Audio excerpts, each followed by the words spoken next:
Hello everyone, welcome back to my channel. আশা করছি সকলে ভালো আছো, আমিও বেশ ভালো আছি। তো এই যে দেখো, রোদ গরমের মধ্যে আমি রেডি হয়ে পুরো ভর দুপুরবেলা প্রায় রেডি হয়েছি, তখন বাজে প্রায় 12টা। তো তখন রেডি হয়ে নিয়ে আমি বেরিয়ে পড়ছি, একটা জায়গায় যাচ্ছি। কোথায় যাচ্ছি ভিডিও দেখতে থাকো, বলছি। তো আমি কিন্তু এসেছি আমার মায়ের বাড়িতে। আর এই দেখো আমার নেলসের অবস্থা কি বাজে, একটা তো ভেঙেই গেছে। প্রায় 1.5 মাসের কাছাকাছি হয়ে গেল নেলসটা, আর এতটাই মানে নেলসটা বড় হয়ে গেছে যে কি বলবো। তো আবার ভাবছি রিফিলিং করাবো, দেখি রিফিলিং হয় নাকি। আর এই যে আমি যে কারণে আমার এই বাড়িতে এসেছি, একদম বাড়ির সামনে হচ্ছে নাম সংকীর্তন। তো প্রতি বছরই আমার এখানে থাকা হয় এই দিনগুলোতে। আর নেলসের অবস্থা খুব খারাপ, জানি না হবে নাকি রিফিলিং।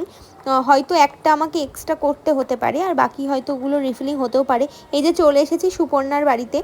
তো সুপর্ণা বললো রিফিলিং হবে না, তোমাকে আবার নতুন করে করতে হবে, কারণ নোকটা ভীষণ বড় হয়ে গেছে। তাই আবার নতুন করে প্রথম থেকে আর কি নেলসগুলো সব রিমুভ করে নেল আর্ট করছি। আর এই দেখো আমার নেলস কতটা বড় হয়ে গেছিলো, অনেকটা বড় হয়ে গেছিলো। তো সুপর্ণা খুব ভালো কাজ করে। তো আগের বারের কাজ তো আমার ভীষণ পছন্দ হয়েছিল, দেখি এবার কোন ডিজাইন করা হয়। আমি প্রত্যেকবারই আসি, ডিজাইন না ভেবেই চলে আসি, এখানে এসে আমি ডিসাইড করি। আর এই যে মিরারে আমি একটু ঢং করে নিলাম আর কি। আর এই যে সুপর্ণা নেল আর্টের ডিজাইন দেখছে, ও বলছে আমার চশমা পরে ভালো লাগছে না দেখতে, তাতেই চশমা খুলে ফেললো। যাই হোক, তো এই যে নেলসের সাইজটা এরকম রেখেছি, আর এবার আমি স্কোয়ার শেপে রেখেছি, আগেরবার রাউন্ড করেছিলাম। তো আমি বেশিরভাগ স্কোয়ার শেপটাই করি।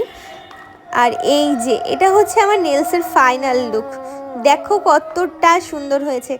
মানে আমার তো প্রচণ্ড ভালো লেগেছে, তোমাদের কেমন লেগেছে কিন্তু অবশ্যই জানিও। আর ভালো করে দেখাই, এই যে আমার খুব পছন্দ হয়েছে নেলসটা। এই যে তারপর আমি বাড়ি এসে রেডি হয়ে চলে এসেছি, মানে একটু আমার বাড়ির পাশেই। আর এই যে এরা আমার ক্যামেরা দেখে লুকোচ্ছে, কারণ মেকআপ করেনি, বলছে মেকআপ করেনি বলে মুখ দেখাবে না। আমার ভাইকে হয়ে ধরে আছে। আর এই যে আমার সোনা ভাইটা, আর আমার ভাইয়ের নাম অবিউ পিসাস। তো ও নিজেই বলে দিল ওর নামটা। আর তোমার দিদির নাম কি ভাই? ও ডাবিসা।